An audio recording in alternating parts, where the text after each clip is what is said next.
Hey there everyone, and welcome back to more Silent Hill 2. I'm still Niggeroth. So after our first encounter with an actual enemy, that particular enemy is known as the Lying Figure. As to why it is called that and not a patient demon, as it was normally misconstrued as for a number of years, we'll be getting into more of the symbolism in a separate video, not to really weigh down each one of these videos with a 10-minute explanation about the symbolism inherent in each one of the enemies. But as we've, now become equipped with a weapon, it's now become open season on James, it seems, as the streets are now crawling with lying figures. Thankfully, the streets themselves are pretty wide open, so it's not too difficult to elude them. But coming up here is a rather interesting little marker, I would suppose, explaining some of the backstory of Silent Hill. If you want to pause this at your own leisure, I don't want to spend too much time, just having text on the screen, especially since quite a bit of the text is marked out, but to give you a general summation, Silent Hill used to be a swamp. The swamp, whenever it was settled by more than likely white people, it was then filled in to, allow the construction of buildings and whatnot.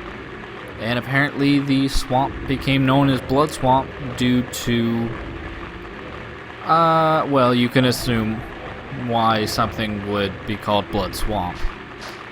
So, with that little backstory out of the way, we still need to get to Rosewater Park.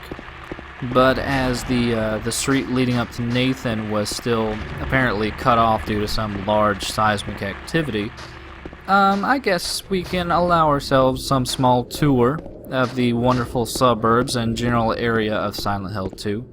Yet again, I will try to not engage in as much combat as possible, mostly because outside of trying to get a particular ranking at the end of the game, combat is really more of a second thought to the overall story and everything.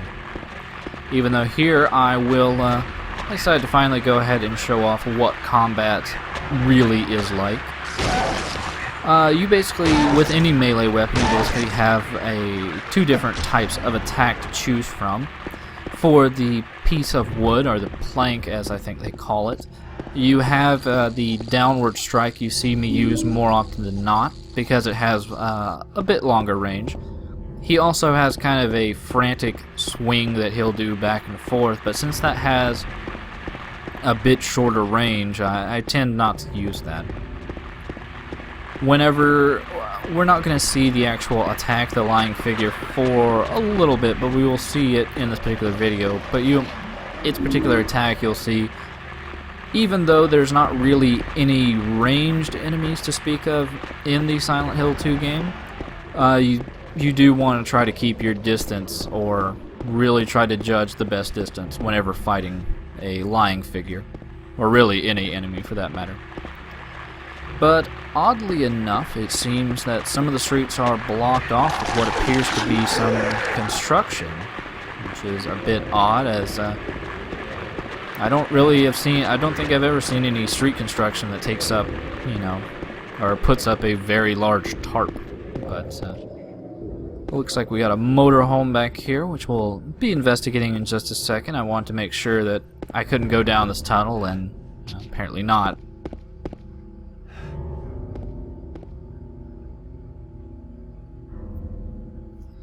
So there is not too much going on in this particular trailer here. There is a memo, though, saying that someone is waiting at Bar Neely's, so I assume we should probably go check that out. And thankfully they're nice enough to mark it off on the map, even though it's not too difficult to find. And also there's a save point there if you do need it. But as for right now, we're not in too much danger.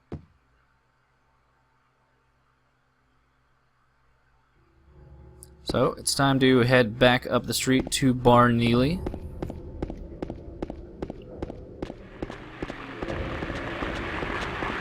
You may also notice that there is a lot of background staticky noises in the game now, and that is from the radio that we picked up in the previous video. That particular radio is kind of a running theme throughout the Silent Hill games. It's used as more or less a enemy detector, even though it also kind of works against you in the end because it also kind of detects the enemies that you are in the nearby vicinity. But it looks like we are now in Bar Neely proper, even though I can see why they might not have gotten a lot of business.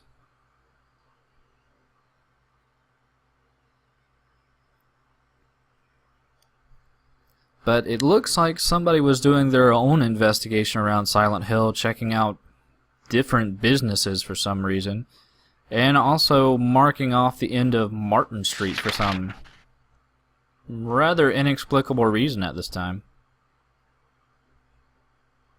But it also looks like we're going to be visiting the Woodside Apartments too, but I assume we should probably check on that question mark first. Some rather odd graffiti in here as to what the hole might be referring to, whether it be a metaphor or possibly referring to the swamp long ago. It's a bit up to anybody. We actually will be dealing with some rather specific holes much later in the game. So, but I don't really think that's what it's actually referring to. But it is time to head over to Martin Street.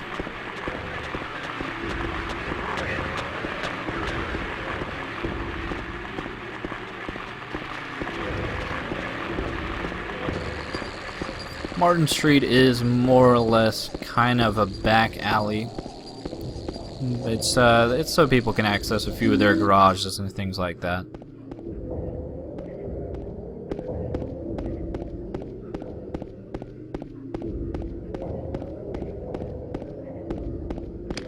And that was a lying figure, kind of showing off its secondary attack, if you will. Yeah, that scampering along the ground will actually hurt you if they do manage to charge into you. Not a lot of damage, but they become very difficult to hit on the ground. But by searching at the... Whoop, it's another enemy. It's just a little bug. They're easily taken care of. They don't do much damage, and you actually don't see them very often in the game.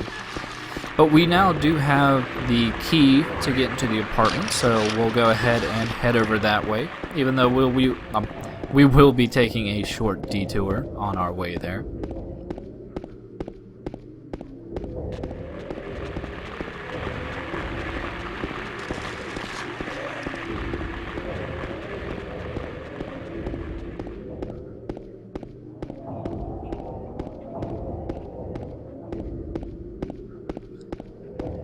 But yeah, over here at the Lucky Jade Chinese restaurant are some additional items to pick up. Handgun bullets. Even at this particular moment, we don't actually have a handgun, but that's kind of alluding to something that we'll be getting in the relatively near future. And before we actually head down to the apartments proper, there's just a rather interesting little bit of tutorial information, I suppose you could call it, at the end of this dead-end street here, where there is a dead body waiting for us. Now, if you want to pause this and read this at your own leisure, if I happen to be going too fast, basically, from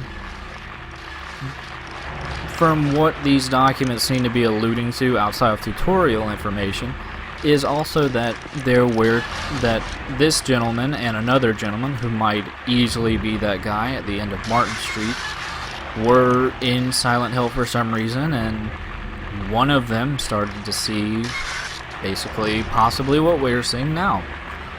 And obviously nothing good happened to either one of them, to say the least. But yeah, it's just basically going over if you're making noise, or if you have a light, or if it's, if you can be seen or heard, the enemies will go after you. And also, whenever you get a gun, it's good to spend some time aiming before you actually shoot. But yeah, the lying figure finally decided it was time to get up and start attacking.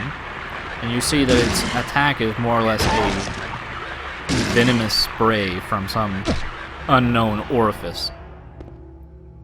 But, you know, depending on how well you are with your judging of distances, he's not too difficult to take down, even though it's very easy to at least take one hit from him.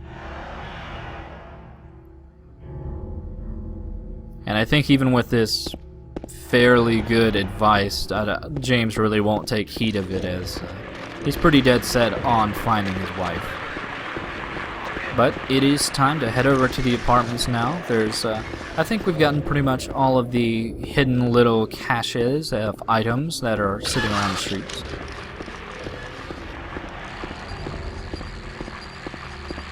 There's a lot of security around this apartment, to say the least. Thankfully, though, we do, as we found before, we do have a key now, so we can get in and hopefully be relatively safe from any of the enemies prowling the streets.